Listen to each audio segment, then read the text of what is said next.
क्या आपको पता है आखिर रेगिस्तान में इतनी रेत कहाँ से आई? क्या कभी वहाँ रेत की बारिश हुई थी या फिर कुछ और आखिर जहर का टेस्ट कैसा होता है? और एक ऐसा प्लेन जो आसमान में उड़ते हुए कहीं गायब हो गया, ये सब जानने के लिए बने रहिए वीडियो के एंड तक। फैक्ट नंबर 7, ये जो इमेज आप अपनी स्क्रीन में देख रहे हो, ये कोई कंप्यूटर जेनेटिक इमेज नहीं बल्कि रियल इमेज है।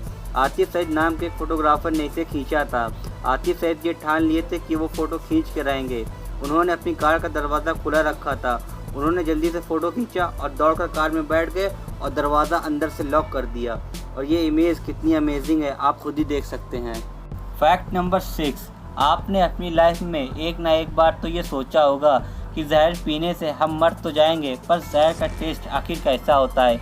अगर आपने ये सोचा है तो आज आपको इसका जवाब मिल जाएगा, पर इसे पता लगाना बहुत ही मुश्किल है कि जहर में बहुत प्रकार के वैनम होते हैं। पर एक आदमी ने जहर का टेस्ट पता लगाने के लिए एक किताब लिया और जहर खा लिया, और उसने अपनी किताब में सिर्फ 3 ही वर्ड्स लिखे, स्वीट, सॉल्टी और खट्टा, और इसके लिखने के बाद उसकी डेथ हो गई। फैक्ट नंबर 5, 13वीं सदी में यूरोप के एक राजा पॉप ग्रेगोरी का ये मानना था कि बिल्लियों पर शैतानी साया होता है, जिसकी वजह से उसने अपने राज्य में बिल्लियों को ख़त्म करने का फरमान जारी कर दिया।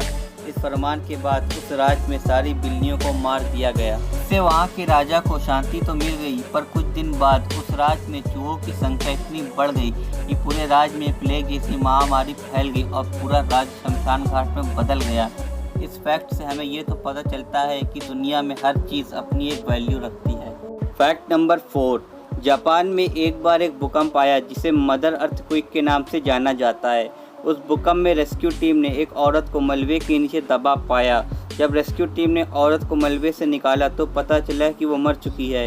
इसके बाद रेस्क्यू टीम औरों की मदद करने के लिए वहां से चली गई और थोड़ी देर बाद रेस्क्यू टीम फिर वापस आई तो उन्होंने देखा उस औरत के नीचे एक बच्चा था। जब रेस्क्यू टीम ने औरत के नीचे से बच्चे को बाहर निकाला तो उन्होंने देखा ब्लैंकेट उस बच्चे को कवर किए हुए था। उन्होंने जब ब्लैंकेट को हटाया तो उसके अंदर एक फ़ोन था जो उस बच्चे की मां का था, जिसकी स्क्रीन पर एक टेक्स्ट मैसेज लिखा हुआ था।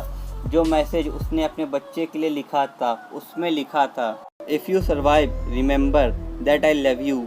मतलब अगर तुम बच जाते हो तो ये याद रखना तुम्हारी माँ तुमसे बहुत प्यार करती है। और उस मैसेज को पढ़कर सारी रेस्क्यू टीम रो पड़ी। ये है माँ का प्यार। उस माँ ने अपने बच्चे को बचाने के लिए सारा मलबा अपने ऊपर ले लिया और उसकी मौत हो गई। उस माँ ने अपने बच्चे को बचाने की पूरी कोशिश की पर बचा नहीं सकी। मैं आपसे ये नहीं कहूँगा कि मेरे चैनल को सब्सक्राइब करो, लेकिन मैं आपसे ये ज़रूर कहूँगा कि आप अपनी माँ के पास जाओ और कहो I love you mom. Fact number 3, ये घटना बहुत ही अजीब है। साल 1978 में जब एक प्लेन ऑस्ट्रेलिया के ऊपर से उड़ते हुए अचानक कहीं गायब हो जाता है और उस समय उस प्लेन में मौजूद पायलट के साथ जो आखिरी बातचीत हुई थी उसमें पायलट ने उन लोगों को बताया कि एक बहुत ही अजीब सा एयरक्राफ्ट उनके प्लेन के ऊपर उड़ रहा है। 2 सेकंड के लिए माइक्रोफोन बंद हो जाने के बाद पायलट की दोबारा से आवाज़ आती है, ज़रा रुको, ये कोई एयरक्राफ्ट नहीं बल्कि कुछ और ही है।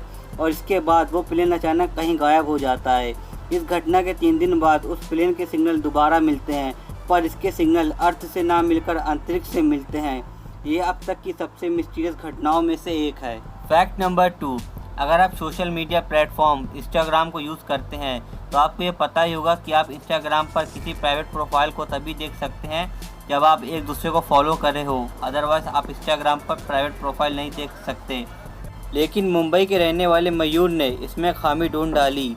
मयूर ने इंस्टाग्राम में एक बग ढूंढा जिसके ज़रिए वो इंस्टाग्राम की किसी भी प्राइवेट प्रोफाइल को देख सकते थे, और इस बात की जानकारी तुरंत उन्होंने फेसबुक को दी और फेसबुक ने एनालाइज करने के बाद ये माना कि हाँ ये एक खामी थी, बग इंस्टाग्राम पर मौजूद था, और उसके बाद उन्होंने उसको ठीक किया। फेसबुक की तरफ से ईमेल के ज़रिए मयूर को ये जानकारी दी गई कि उन्हें एक इनाम के तौर पर $3000 यानी 22 लाख रुपए का इनाम दिया जा रहा है। हम इंडियन किसी से कम नहीं। फैक्ट नंबर 1, जब भी रेगिस्तान की बात आती है तो हमारे मन में एक ही सवाल आता है, आखिर रेगिस्तान में इतनी रेत कहाँ से आई? क्या कभी वहाँ रेत की बारिश हुई थी? अगर ये सब सवाल आपके मन में आए हैं तो बता दूं, रेगिस्तान की इस रेत का सीक्रेट छुपा है यहाँ के मौसम में, जो दिन में हद से ज़्यादा गर्म और रात में हद से ज़्यादा ठंडा रहता है। 12 घंटे के अंदर तापमान में होने वाले इस बड़े बदलाव की वजह से इस इलाके में मौजूद पत्थर धीरे धीरे कमज़ोर और टूटने लगते हैं और रेत के इन छोटे छोटे कणों में बदल जाते हैं।